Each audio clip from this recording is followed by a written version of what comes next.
বিশাল ফুকন নামটো হয়তো এতিয়া সকলোৰে পৰিচিত হৈ পৰিছে। আজি কিছুদিনৰ পৰা টিভি, বাতৰি কাকত, ফেচবুক, ছ'চিয়েল মিডিয়াত বিশালৰ নামটো সঘনে উল্লেখ হৈ আছে। বিশালৰ শৰীৰক লৈ নানানজনে নানান ধৰণৰ প্ৰশ্ন কৰিছে। সামাজিক মাধ্যমত বিশালৰ শৰীৰক লৈ নানান চৰ্চা চলিছে আৰু একাংশই বিশালৰ শৰীৰক লৈ ট্ৰল কৰিছে। আচলতে বিশাল কিয় ইমান ক্ষীণ? ইমান ধন আত্মসাৎ কৰাৰ পাছত, ইমান এটা বিলাসিতা জীৱন উপভোগ কৰাৰ পাছতো বিশালে কিয় স্বাস্থ্যটো উন্নতি কৰিব নোৱাৰিলে? তাক লৈ সামাজিক মাধ্যমত ব্যাপক চৰ্চা।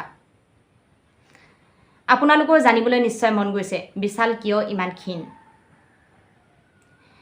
কেন্দ্ৰীয় কাৰাগাৰৰ তথ্য অনুসৰি বিশালৰ গাত ধৰা পৰিছে এটা ৰোগ, যিটো ৰোগৰ কাৰণে বিশাল শকত হ'ব পৰা নাই বা স্বাস্থ্য উন্নতি হোৱা নাই। এই ৰোগৰ প্ৰতিকাৰো আছে, কিন্তু বিশালে যদি সঠিকমতে এই ৰোগটো সঠিক সময়ত তেওঁ ঔষধ পাতি সেৱন কৰে, তেতিয়াহ'লে এই ৰোগটোৰ পৰা তেওঁ অতি সোনকালে পৰিত্ৰাণ পাব। হয়, বিশালৰ গাত ধাতু বেমাৰ আছে, সেইকাৰণে হয়তো বিশালে শকত হ'ব পৰা নাই, স্বাস্থ্যটো উন্নতি কৰিব পৰা নাই। যিটো ধাতু ৰোগে বগাচাপ যিটো কওঁ, সেই বেমাৰটোৱে মানুহক শকত হ'বলৈ নিদিয়ে, দিনক দিনে শুকুৱাই ক্ষীণুৱাই লৈ যায় স্বাস্থ্যটো। আৰু সেই বেমাৰৰ এটা প্ৰতিকাৰো আছে।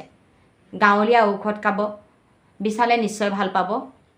এগিলাচ গাখীৰৰ সৈতে এচামুচ মিশ্ৰি আৰু জবা ফুলৰ 5টা পাত লৈ পিনি মিক্সিত দি বিশালে যদি নিতৌ 10 দিন খোৱা আৰম্ভ কৰে, তেতিয়াহ'লে বিশালে এই বগাচাপ বেমাৰটোৰ পৰা অতি সোনকালে মুক্ত হ'ব আৰু বিশালৰ স্বাস্থ্য উন্নতি হ'ব।